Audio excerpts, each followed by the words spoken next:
जय श्री गणेश। आज मैं आपको शिव पुराण महात्म्य का चौथा अध्याय कहने जा रही हूँ।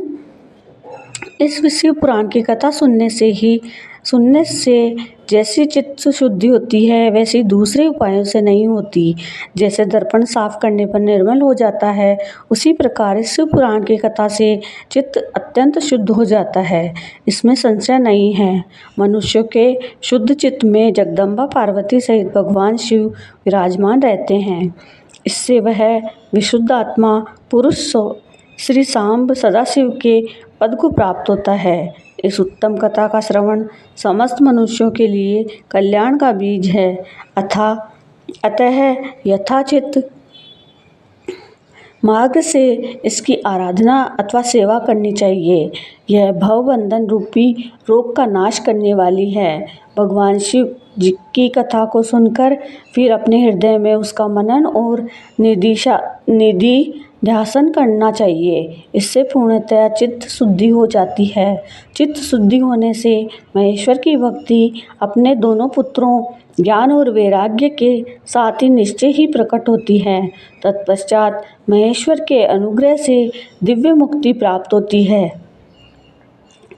इसमें संशय नहीं है। जो मुक्ति से वंचित है उसे पशु समझना चाहिए, क्योंकि उसका चित्त माया के बंधन में आसक्त है।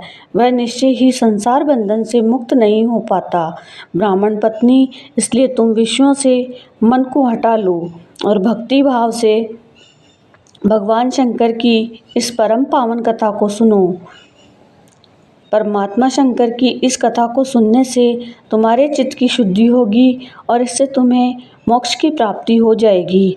जो निर्मल चित्त से भगवान शिव के चरणारविंदों का वह चिंतन करता है, उसकी एक ही जन्म में मुक्ति हो जाती है। यह मैं तुमसे सत्य सत्य कहता हूँ।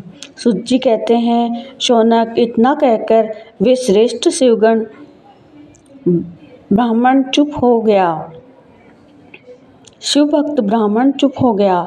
उनका हृदय करुणा से आर्द्र हो गया। वे शुद्ध चित्त महात्मा भगवान शिव के ध्यान में मग्न हो गए। तदंतर बिंदुक की पत्नी चंचला मन प्रसन्न हो उठी। भगवान का उक्त उपदेश सुनकर उसके नेत्रों में आनंद के आंसू छलक आए थे।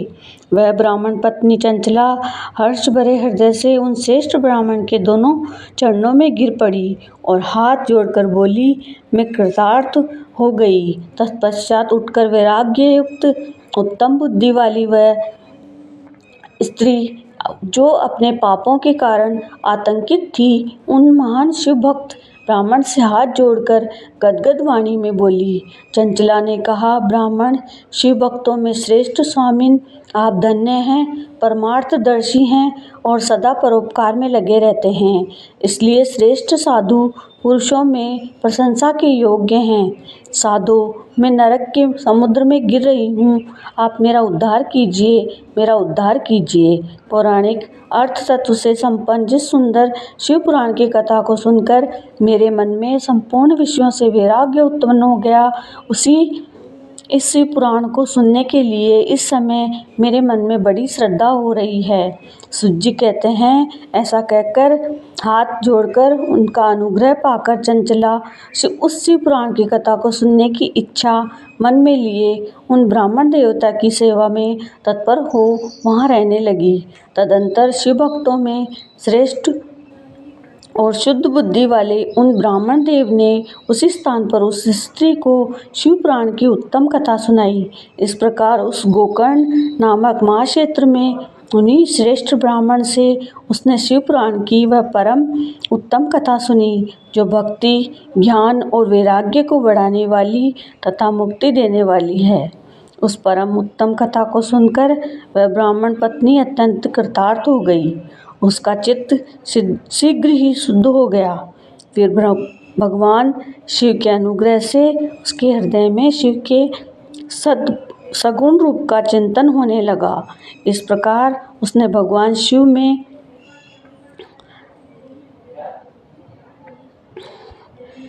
लगी रहने वाली उत्तम बुद्धि पाकर शिव के सच्चिदानंद स्वरूप का बारंबार चिंतन आरंभ किया।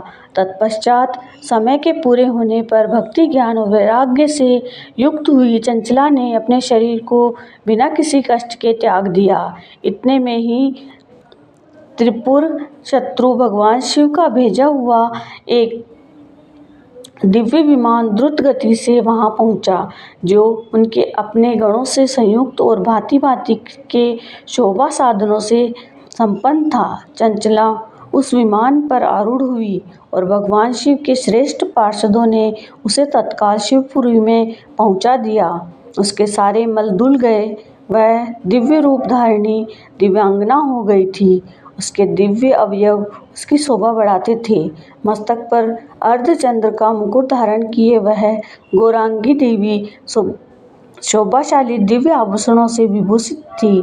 शिवपुरी में पहुंचकर उसने सनातन देवता त्रिनेत्रधारी महादेव जी को देखा। सभी मुख्य देवता उनकी सेवा में खड़े थे। गणेश, श्रृंगी, नंदीश्वर, वीरभद्रेश्वर आदि उनकी सेवा में उत्तम भक्ति भाव से उपस्थित थे। उनकी अंग कांति करोड़ों सूर्य के समान प्रकाशित हो रही थी। कंठ में नील चिन्ह शोभा पाता था। 5 मुख और प्रत्येक मुख में 3-3 नेत्र थे। मस्तक पर अर्धचंद्राकार मुकुट शोभा देता था। उन्होंने अपने वामांग भाग में गौरी देवी को बिठा रखा था, जो विद्युत पुत्र के पुंज के समान प्रकाशित थी। गौरीपति महादेव जी की कांति कपूर के समान गौर थी। उनका सारा शरीर श्वेत भस्म से भासित था। शरीर पर श्वेत वस्त्र शोभा पा रहे थे। इस प्रकार परम उज्ज्वल भगवान शंकर का दर्शन करके वह ब्राह्मण पत्नी चंचला बहुत प्रसन्न हुई। अत्यंत प्रीतियुक्त होकर उसने बड़ी उतावली के साथ भगवान को बारंबार प्रणाम किया। फिर हाथ जोड़कर वह बड़े प्रेम, आनंद और संतोष से युक्त हो विनीत भाव से खड़ी हो गई। उसके नेत्रों से आनंदाश्रुओं की अविरल धारा बहने लगी तथा संपूर्ण शरीर में रोमांच हो गया। उस समय भगवती पार्वती और भगवान शंकर ने उसे बड़ी करुणा के साथ अपने पास बुलाया और सौम्य दृष्टि से उसकी ओर देखा। पार्वती जी ने तो दिव्य रूप धारिणी बिंदुक प्रिया चंचला को प्रेम पूर्वक अपनी सखी बना लिया।